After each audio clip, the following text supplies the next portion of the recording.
birth is very individual, and like each woman, one at a time, has a good birth experience. So I think in my lifetime I would probably help a lot of people, but it feels really small. I don't know what the solution is. I think I'm doing my best to create a solution, but it is like one drop at a time.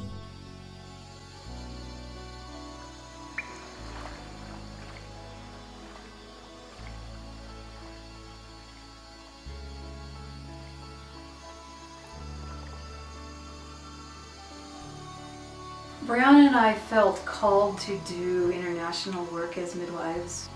We weren't really clear where that would be, but we just knew that we needed to prepare ourselves and the opportunity would come when we would be ready. She had gone to Guatemala and taught indigenous Guatemalan midwives. I went to Senegal without her. We got together right here in this office and we were sharing our pictures and our experiences with each other, and it was very clear that we were now being called to take those experiences and serve women all over the planet. Women everywhere have a universal need or even a right to safe space to birth their babies in and respectful care. Women should be able to be with the people that they love, people that they choose when they have their babies. And that wasn't happening. Our intention was to take that word out in whatever way was available to us. And we were just two people and the world is so big, but nevertheless we felt like we needed to give it our best shot.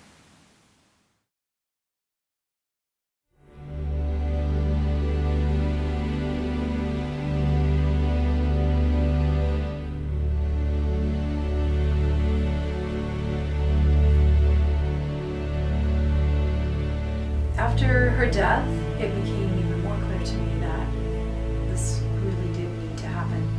So it was just a kind of a vision in my heart, really, and I was waiting for the right time and the opportunity to return either to Senegal or Guatemala.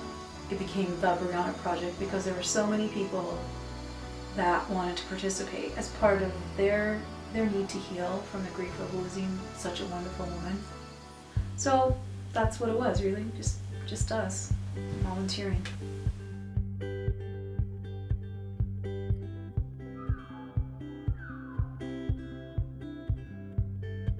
It was a small group, just 3 of us, myself, an anthropologist, Sandina, and a student midwife, Shona.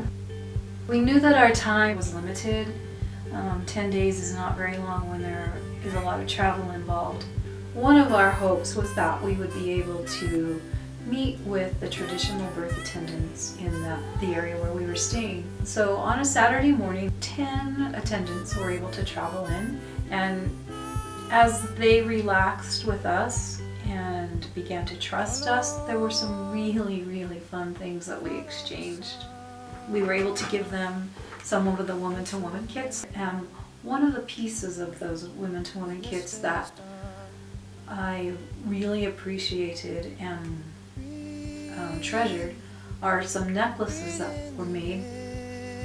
A senior citizen here named Rosa collects beads, and when she heard about this expedition, it was her idea and her offering to make 200 necklaces, and it was a delightful thing to see them looking over those. The smiles were big, and it was just a lot of fun. That was a key experience on this trip, just spending time with birth attendants that do the same work that we do here. Often they're not supported, not respected, and we were able to say to them, we understand, we know that it's hard, we know that sometimes you're out and it's lonely and isolating, you do hard things, you do scary things, and to just validate their work. We were invited to attend a birth in the hospital in Ketegu, which is one of the higher levels of care. We were just touring with a doctor there, and he introduced us to a young mom and said, she's high risk for us, She had a cesarean for her first baby, and she's been here laboring all day. She's only 2 centimeters and doesn't seem to be progressing, and I really don't know what to do with her next. He indicated that it was okay with him if we assumed care. We moved in and we took over as if she were a mother here that we were caring for, and we were able to practice our midwifery model of care with her, getting her up out of the bed, moving around, talking to her, comforting her, fanning her, cool cloths on her neck, counter massage on her back. And soon other health workers in the hospital were coming just to watch us, and one of the nurses asked, "Do you do this for all of your moms?" And we said, "Yes, this is how we do it."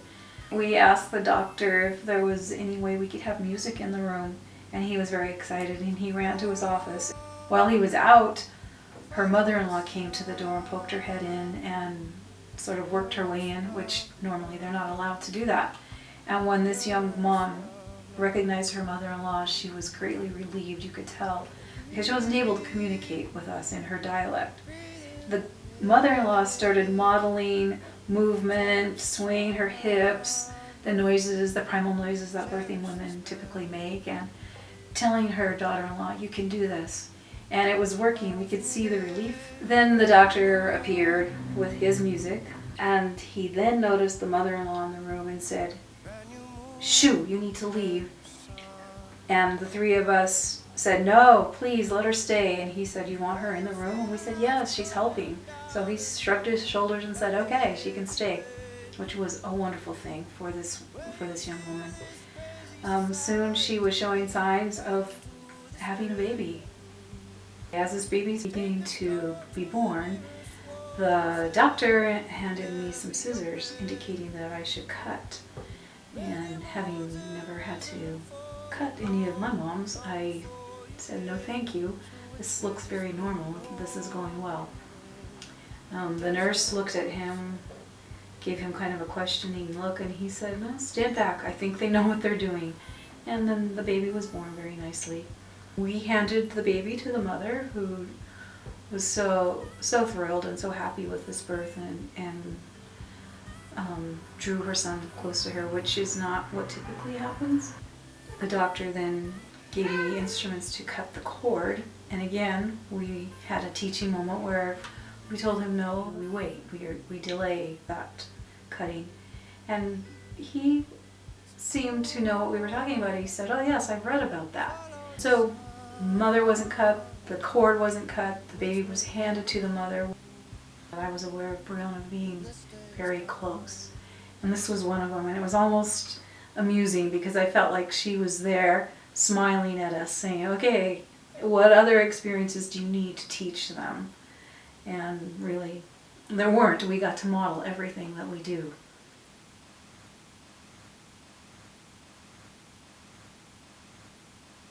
In our very last day before we started the journey towards home, we spent it in a village, a very remote village, where some tribal elders had gathered to receive us.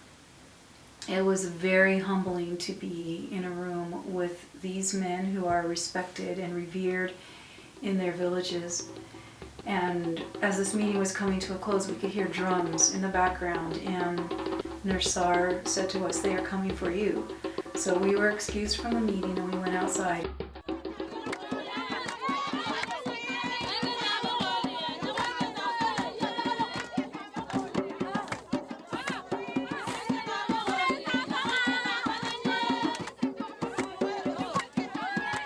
It was the most incredible thing to be there with them. We had many kits left that we had saved for this village, and it was a beautiful sight to see them receive and open those bundles and all of the colors unfurling in the air. It was just an amazing thing, and they were so happy, and the babies were tied to their backs, and we danced and celebrated together as women. We could not speak their language, we couldn't speak their tribal dialect at all, but we could communicate with our smiles and our hugs and our love for their babies.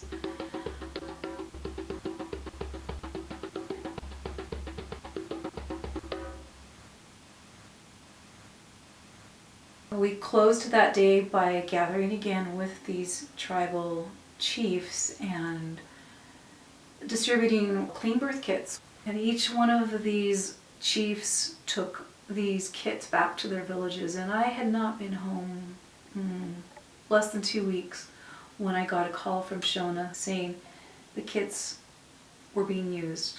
A birth attendant had used it out in the field, and I am so grateful that I followed my heart and I followed the vision that Briana and I shared, because I can see that it did make a difference in those 3 key experiences: modeling midwifery model of care in a hospital, meeting with traditional birth attendants that needed to be validated for the work that they do, and for distributing these clean birth kits. We took 200 of them. That means 200 births are a little safer, a little cleaner, and a little easier for the attendant, the mother, and the baby. You can make a difference. One drop can make a big difference.